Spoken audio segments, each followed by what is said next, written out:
this isn't really the budget that he or the Prime Minister wanted to deliver, is it? Because there isn't as much money to play with. If they do make these longed-for tax cuts, then they're going to have to make savings elsewhere. Are either of those things going to be enough to do what they want in the polls and win the election? Well, as you say, this is the last big gamble for the Chancellor ahead of the election, the last big lever he can pull. And it's been coined in some circles the sort of Tesco budget, every little helps, which is sort of lots of smaller tax rises to pay for one big tax cut. And we think that's going to be on national insurance. We previously were led to believe that it could be an income tax cut of about 2p, but because there isn't as much fiscal headroom, much money to play with for the Chancellor, it therefore was more likely to be national insurance this time around of about 2p. James, here's what gets me. We all talk about what he hasn't got to play with and a responsible budget and all that sort of thing. Why does he even care? The likelihood is they'll not win the election. Why doesn't he give himself a vote-winning budget?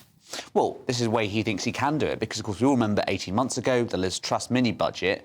Since then, the government's put a real emphasis on trying to take these watchdogs very seriously. So it's about trying to get some tax cuts, but also ensure that the markets don't go haywire. And the problem is, the way he was sounding yesterday was very cautious, talking about being prudent and all of these things. The kind of language he used just after he went into office and tried to steady everything after Liz Truss had created quite a few problems. It doesn't sound like a Chancellor who feels particularly sure-footed. And as you say, they cut 2 pence off national insurance in the autumn statement. That hasn't moved the dial. Do they really think that this is going to change things for them? We were quite right, yeah. In the autumn, there was £30 billion worth of tax cuts, and yet we saw 1-2 points in the polls move, if that. So I think there is a sense, perhaps, that also Number 10 has been talking up the possibility of tax cuts, and as soon as we had that autumn statement, they then moved on to that conversation around big tax cuts. But the Treasury is saying, hang on a sec, we haven't got as much money, fiscal headroom, as we thought we might have. So I think perhaps it is not necessarily assured that just by cutting lots of taxes, you're going to see that, not least because a lot of people want public spending and can't see the returns in terms of the NHS, etc., in this year ahead.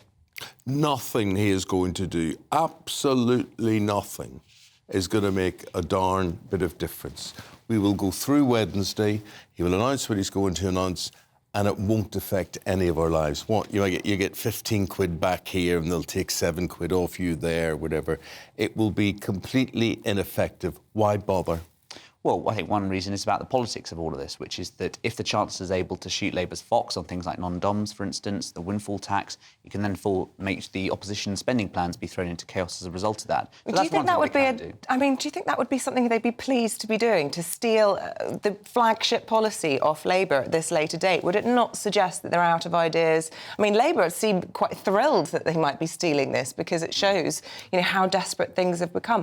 And also, just explain to everybody at home why suddenly there's less money to play with. And we talk a lot about this fiscal headroom concept, and this is the Office for Budget Responsibility, but they're often wrong.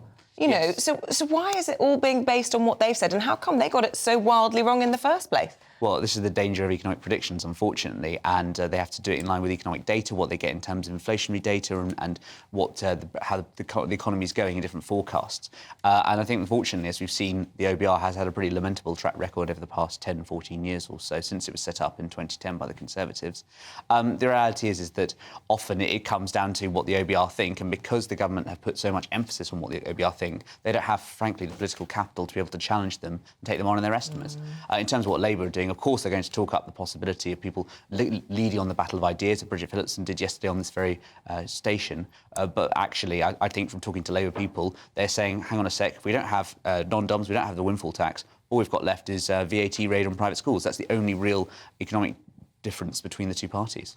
But James, he could do things like this tourist tax. We hear he's not going to do anything against this, and this is despite increasing voices within the business community say, give us a break, give us a bit of momentum here, give us a feel-good factor with this. This is... explain what that tourist tax is.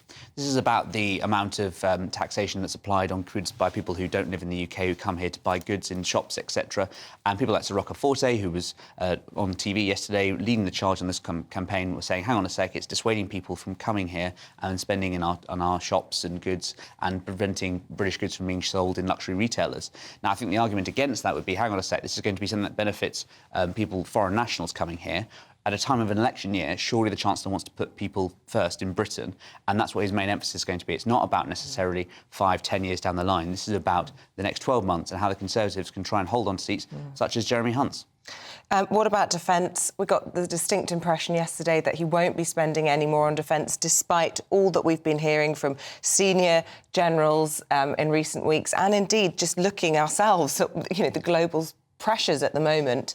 Is that the right decision, the right call for him? Well, I think Conservative MPs would certainly like to have a bit more on defence. I mean, there's always a bit of a sort of pre-budget ritual to these kind of things, which there is, but you've got to admit this is exceptionally turbulent international pressure time. Of course, yeah, but I mean, we unfortunately for the past 35 years, since the Cold War ended, have not spent enough on defence. We've had the Cold War dividend, and as a result of that, we then are left to pick up the pieces with often an over-reliance on America. So ideally there would be something in defence spending. I suspect we'll see a bit of that, but not enough to go to assuage the concerns of Grant Shapps, the Defence Secretary.